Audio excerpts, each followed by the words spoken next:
اعوذ باللہ من الشیطان الرجیم بسم اللہ الرحمن الرحیم۔ محترم ناظرین السلام علیکم۔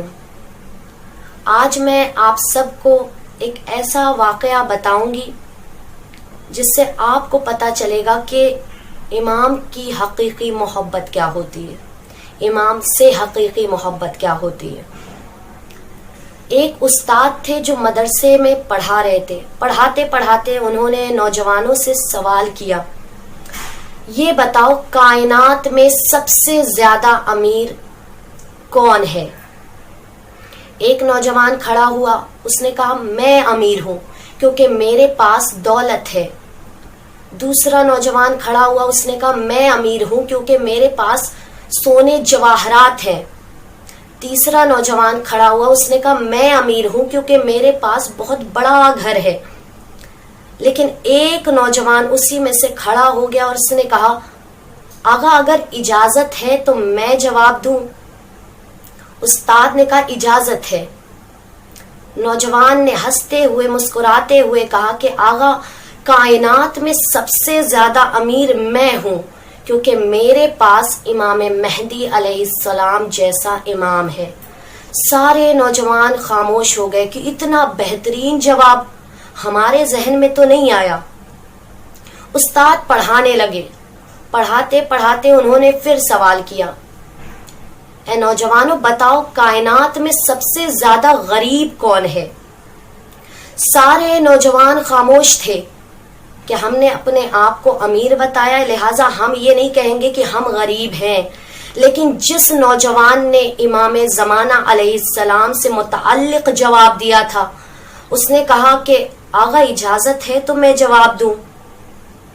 استاد نے کہا اجازت ہے۔ نوجوان روتا روتا کھڑا ہوا۔ سارے نوجوان دیکھنے لگے کہ یہ رو کیوں رہا ہے۔ استاد نے کہا یہ بتاؤ آخر تم رو کیوں رہے ہو، وجہ کیا ہے؟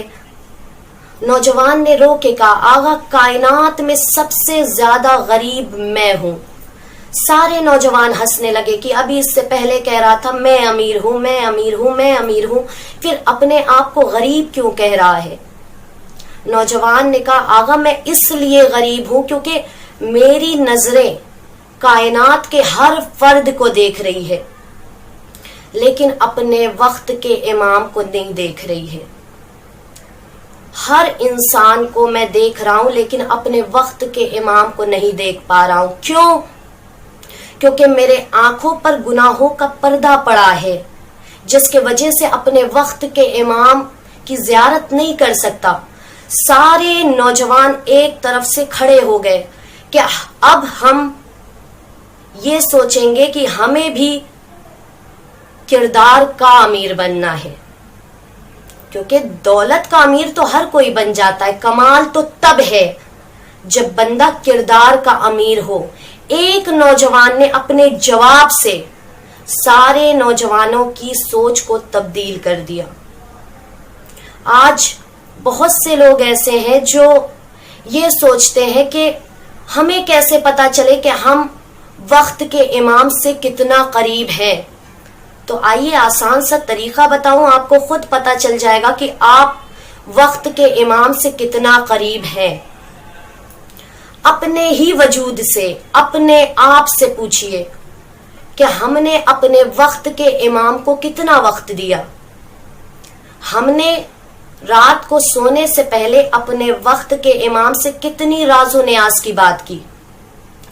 صبح اٹھ کر سب سے پہلے ہم نے اپنے وقت کے امام کو سلام کیا؟ کیا ہم نے اپنے کردار کو ویسا سنوارا جیسا امام چاہتے ہیں؟ کیا ہم نے اپنے وجود کو ویسا بنایا جیسا امام چاہتے ہیں؟ کیا ہم نے ویسے سیرت اہل بیت علیہ السلام پر عمل کیا جیسا امام چاہتے ہیں؟ کیا ہم نے اپنے آپ کو ویسا بنایا جیسا امام چاہتے ہیں؟ کیا ہم ویسے حقیقی شیعہ بن پائے جیسا امام چاہتے ہیں؟ یہ سوالات اپنے آپ سے کیجئے، آپ کو خود پتا چل جائے گا کہ آپ اپنے وقت کے امام سے کتنا قریب ہیں۔ کیونکہ یاد رکھیے گا، آج انسان پریشان ہوتا ہے تو کسی نہ کسی انسان کے پاس چلا جاتا ہے، لیکن یاد رکھیے انسان وقت آنے پر ذلیل بھی کر دیتا ہے، شرمندہ بھی کرتا ہے، غربت کا مذاق بھی اڑاتا ہے، لیکن وقت کا امام کبھی غربت کا مذاق نہیں اڑاتا۔ یا آسان سی مثال دے کر سمجھاؤں کہ امام کے معیار اور انسان کی فطرت میں کیا فرق ہے۔ اگر آپ اپنی پریشانیوں کو سوچ کر رو رہے ہیں تو انسان آ کر آپ سے پوچھے گا کیوں رو رہے ہو، کیا وجہ ہے، لیکن یقین جانیے امام ہوتا ہی وہ ہے جو آنکھوں میں پوشیدہ رازوں کو جانتا ہو، امام ہوتا ہی وہ ہے جو آنسوؤں کو دیکھ کر پہچانتا ہو، امام ہوتا ہی وہ ہے کہ زبان سے نکلنے سے پہلے ہماری ضرورتوں کو جانتا ہو، امام ہوتا ہی وہ ہے جو دل کے رازوں کو جانتا ہو۔ تو یقین جانیے امام سے رابطہ مضبوط کیجئے، اور ایک بات اپنے ذہن میں رکھیے گا، امام کو زبانی محبت کرنے والا نہیں، حقیقی محبت کرنے والا چاہیے۔ خدا حافظ۔